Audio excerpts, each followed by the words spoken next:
नमस्कार मित्रांनो, मी श्रेष्ठ विठ्ठल वगैरे third year MBBS student from government medical college Sindhudurg. मित्रांनो, तुम्ही एक व्हिडिओ रेकमेंड केला होता सर, काउन्सिलिंग काय असतं, नीट काउन्सिलिंग प्रोसेस कशा असतात। तर हा व्हिडिओ त्याच्यासाठीच आहे मित्रांनो। तर जे समजा तुम्हाला एखाद्या कॉलेजमध्ये ॲडमिशन घ्यायचं असेल तर तुम्हाला म्हणजे डायरेक्ट कॉलेजला जाऊन ॲडमिशन नसतं भेटत, तर तुम्हाला एका प्रोसेस थ्रू जावं लागतं आणि त्यालाच आपण काउन्सिलिंग म्हणत असतो। सध्याच्या स्थितीत समजा 2 काउन्सिलिंग असतात, एक ऑल इंडिया कोटा काउन्सिलिंग आणि स्टेट कोटा काउन्सिलिंग असते।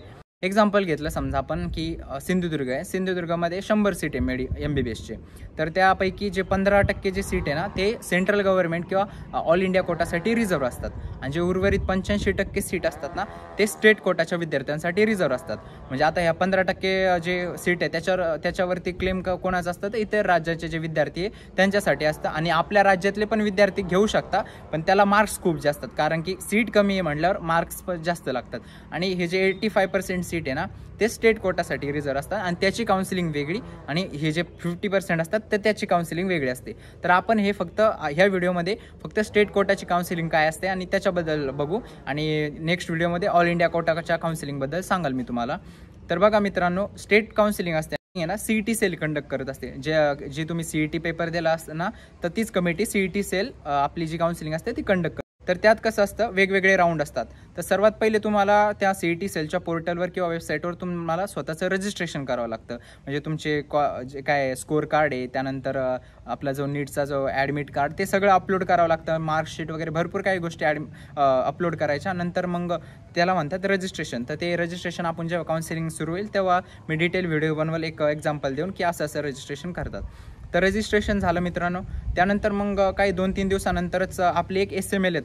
मागच्या व्हिडिओमध्ये सांगितलं होतं की SML म्हणजे स्टेट मेरिट लिस्ट, म्हणजे महाराष्ट्रातून माझा कितवा रँक आहे। मग आता काही विद्यार्थी रजिस्ट्रेशन करत नाही, मग त्यांचा SML येईल का, नसतो येत, कारण की आपण काउन्सिलिंगमध्ये पार्टच घेत नाही ते विद्यार्थी, मग त्यांचा SML येत नसतो आणि ते स्टेट कोटा थ्रू एखाद्या कॉलेजमध्ये ॲडमिशन घेण्यासाठी एलिजिबल नसतात। तर तुम्हाला जर स्टेट कोटा थ्रू ॲडमिशन घ्यायचं असेल तर तुम्हाला रजिस्ट्रेशन करणं गरजेचं असतं।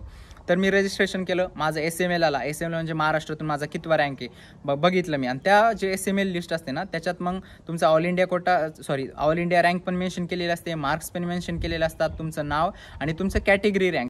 तर SML आलं मित्रांनो, त्यानंतर असतं की राऊंड असतात, म्हणजे एक प्रेफरन्स लिस्ट द्यावं लागते। राऊंडची प्रेफरन्स लिस्ट म्हणजे तुमच्या प्रायोरिटी वाईज एक कॉलेजची लिस्ट असते, ती CET सेलवर अपलोड करायची असते। त्यात आपल्या मर्जीने आपण 100च्या आसपास कॉलेज टाकतो, MBBSचे आणि BDSचे मिळून, प्रायव्हेटचं आणि गव्हर्नमेंट। तर त्यात मग आता विद्यार्थी आता मार्क्सच्यानुसार आणि SMLच्या अंदाज लावून प्रेफरन्स लिस्ट तयार करत असतात। मी तुम्हाला नेक्स्ट व्हिडिओमध्ये किंवा जेव्हा काउन्सिलिंग स्टार्ट होईल तेव्हा सांगेल प्रेफरन्स लिस्ट कशी बनवायची किंवा कोणत्या गोष्टी लक्षात घ्यायच्या असतात प्रेफरन्स लिस्ट बनवताना। तर त्या प्रेफरन्स लिस्टमध्ये माझ्या प्रायोरिटी वाईज मी कॉलेज टाकत असतो। आता समजा भरपूर विद्यार्थी काय करतात, हाय कट ऑफवाले कॉलेज एक नंबरला ठेवतात, त्यानंतर मीडियम कट ऑफवाले आणि लो कट ऑफवाले, ही जनरल हे झालं प्रेफरन्स लिस्टचा फॉर्मॅट। पण त्यात काही विद्यार्थी कसं असतात की आपल्या प्रायोरिटी वाईज कॉलेज फिलअप करतात, म्हणजे कॉलेजची लिस्ट तयार करत असतात।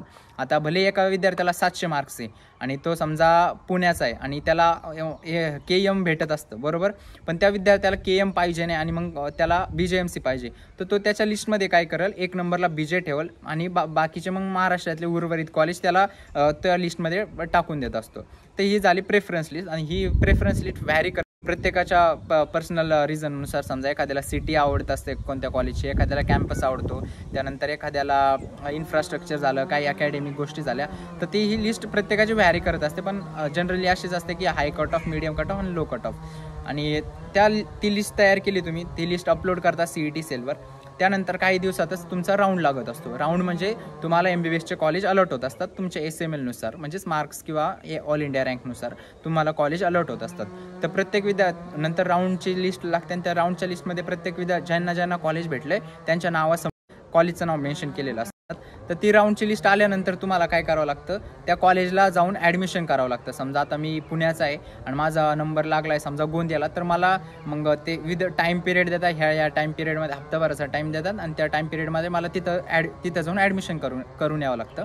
तर मी हप्ताभरात समजा पुण्याहून गोंदियाला गेलो आणि ॲडमिशन केलं। आता याच्यात कसं असतं, काही विद्यार्थी म्हणतात की सर मी गेलोच नाही, नेक्स्ट राऊंडसाठी वाट बघितली, तर मित्रांनो तुम्ही मग काउन्सिलिंगमधून आउट तुम्हाला जाऊन तिथं अटेंडन्स द्यावं लागते की मी हाय काउन्सिलिंगमध्ये माझं या कॉलेजमध्ये फर्स्ट राऊंडला लागला आहे नंबर, तर मला इथे ॲडमिशन घ्यायचं आहे आणि नंतर नेक्स्ट राऊंडसाठी वाट बघायची असते.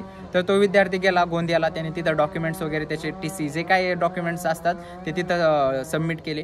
तर ही झाली पहिल्या राऊंडची लिस्ट. समजा माझा नंबर गोंदियाला लागला होता, मी पुण्याहून गोंदियाला गेलो, तिथं डॉक्युमेंट्स दिले आणि माझं तिथं ॲडमिशन झालं. ओके. त्यानंतर दुसरा राऊंड असतो. दुसऱ्या राऊंडमध्ये काय होत असतं, कॉलेज अपग्रेड होत असतात. ते आता माझ्या लिस्टमध्ये 1 नंबरला समजा म्हणजे लास्टला कोणतं होतं, गोंदिया होतं, त्याच्यावर मग चंद्रपूर आहे. बरोबर.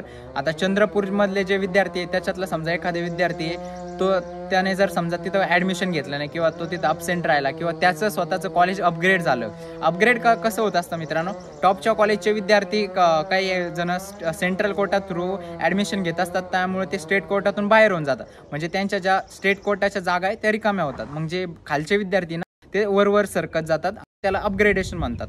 मग माझं गोंदियावरून झालं चंद्रपूरला अपग्रेड. सेकंड राऊंडमध्ये मेन्शन केलेलं असतं की माझं चंद्रपूरला नंबर लागला आहे. ओके. तर मग मला काय करावं लागतं, मी पुण्याहून गोंदियाला जायचं, गोंदियाहूनचे डॉक्युमेंट घ्यायचे आणि डबल चंद्रपूरला ॲडमिशन घ्यावं लागतं. तर ही असती प्रोसेस ॲडमिशनची. तर यात आता भरपूर वेळेस काही चेंजेस असतात. आता हे जे राऊंड असतात ना, हे कंटिन्यू चाललं. आमच्या टायमाला कसं होतं, फर्स्ट राऊंड असा होतो, त्यानंतर सेकंड राऊंड पण आणि थर्ड राऊंड पण असेच की कॉलेज अपग्रेड, जर जागा रिकाम्या होत असतात तर कॉलेज अपग्रेड होत असतं. पण आता तुमचे नवीन नियम, काही मायनर चेंजेस झाले नवीन काउन्सिलिंगमध्ये की फर्स्ट राऊंड झाला, सेकंड राऊंड झाला, तर तुम्हाला जे कॉलेज भेटलं ते तुमचं फायनल कॉलेज असतं. आता म्हणजे कसं असतं, काही विद्यार्थी म्हणतात मला समजा फर्स्ट राऊंडला मला गोंदिया भेटलं होतं, बरोबर, त्यानंतर मला सेकंड राऊंडला चंद्रपूर भेटलं. आता काय त्याच्यात कसं असतं की काहींना वाटतं की मला मग नको चंद्रपूर, नको मला गोंदियाच बरं वाटतंय. तर तसं नसतं मित्रांनो. तुम्हाला जर एकदा कॉलेज अपग्रेड झालं तर तुम्हाला ते अपग्रेड झालेल्या कॉलेजमध्येच ॲडमिशन घ्यावं लागतं. नाही तर मग, आणि हे जे कॉलेज असतं फर्स्ट राऊंडचं ते डिसमिस झालेलं असतं. जर तुम्हाला परमनंट त्या कॉलेज फर्स्ट राऊंडला जे कॉलेज लागलं आहे तिथंच परमनंट ॲडमिशन घ्यायचं आहे, तर तुम्हाला एक रिटेन्शन फॉर्म भरावा लागतो की हा हे माझं फायनल कॉलेज आहे, माझं याच्यानंतर मला काउन्सिलिंगमध्ये अपग्रेडेशन नाही पाहिजे. समजा माझं गोंदिया, मी रिटेन्शन फॉर्म भरला आणि मला तिथंच ॲडमिशन भेटलं आणि माझं कायम ॲडमिशन तिथंच राहणार. नेक्स्ट किती राऊंड होत्या माझं अपग्रेड कधीच होणार नाही. ओके. तर हे असं होत असतं. आता सेकंड राऊंडमध्ये चंद्रपूर भेटलं मला, मी रिटेन्शन फॉर्म नव्हता दिला, मग चंद्रपूर भेटलं, मी चंद्रपूरला ॲडमिशन घेतलं. ओके. तर त्यानंतर तिथं घेतलं ॲडमिशन, तर तिथं आता सध्याच्या स्थितीचे जे काउन्सिलिंग आहे तिथं माझं ते ॲडमिशन फायनल झालेलं आहे समजा. तर त्यानंतर मग जे नेक्स्ट राऊंड आहे ना, तर नेक्स्ट राऊंडला आपण मॉपअप राऊंड म्हणत असतो. तर मॉपअप राऊंडसाठी आता नव्याने रजिस्ट्रेशन करण्याच्या प्रोसेस आल्यात. तर समजा आता फर्स्ट टाईम आपण रजिस्ट्रेशन केलं तर फर्स्ट आणि सेकंड राऊंडसाठी, पण आता मॉपअप राऊंडसाठी आपल्याला पुन्हा रजिस्ट्रेशन करावं लागतं CET सेलवरच. मग मॉपअप राऊंडचं रजिस्ट्रेशन जेव्हा आपण करतो ना, तर तेव्हा आपल्याला जे सेकंड राऊंडला इकडं कॉलेज भेटलेले ना, ते मग आपल्याला सॅक्रिफाईस करावं लागतं, कारण की आपण नवीन एका काउन्सिलिंगमध्ये पार्ट घेत असतो. मग आपण एका वेळी 2 ठिकाणी क्लेम नाही करू शकत. म्हणजे मला मॉपअपमध्ये पण एखादं कॉलेज भेटलं आणि मला सेकंडरी राऊंडमध्ये पण कॉलेज भेटलं, मग माझ्या चॉईसवर आहे मला कुठं घ्यायचं ॲडमिशन. तर तसं नसतं मित्रांनो. तुम्हाला जर मॉपअपमध्ये असं वाटतं की माझं कॉलेज अपग्रेड होईल, काय जागा रिकाम्या होतील वरच्या विद्यार्थ्यांच्या महाराष्ट्रातील, तर तुम्ही मॉपअपमध्ये ॲडमिशन घेऊ शकता आणि मॉपअपमध्ये रजिस्ट्रेशन करू शकता. आणि मॉपअपमध्ये जेव्हा रजिस्ट्रेशन केलं तर सेम त्याची पण लिस्ट लागते. त्याच्यात मग जे काही विद्यार्थी असतात त्यांचे कॉलेज अपग्रेड झालेले असतात प्रिव्हियस कॉलेजपेक्षा, आणि काही विद्यार्थी असे असतात ज्यांना सेकंड राऊंडला तर कॉलेज भेटले पण मॉपअप राऊंडला पण कॉलेज भेटत नाही. मग ते विद्यार्थ्यांना कम्प्लिटली समजा MBBSचं कॉलेज भेटत नसतं. तर समजा सेकंड राऊंडला तर भेटलं होतं, पण त्यांनी ते सॅक्रिफाईस केलं. त्यांना वाटलं की आपलं अपग्रेड होईल आणि मॉपअपमध्ये आपल्याला एखादं कॉलेज भेटेल.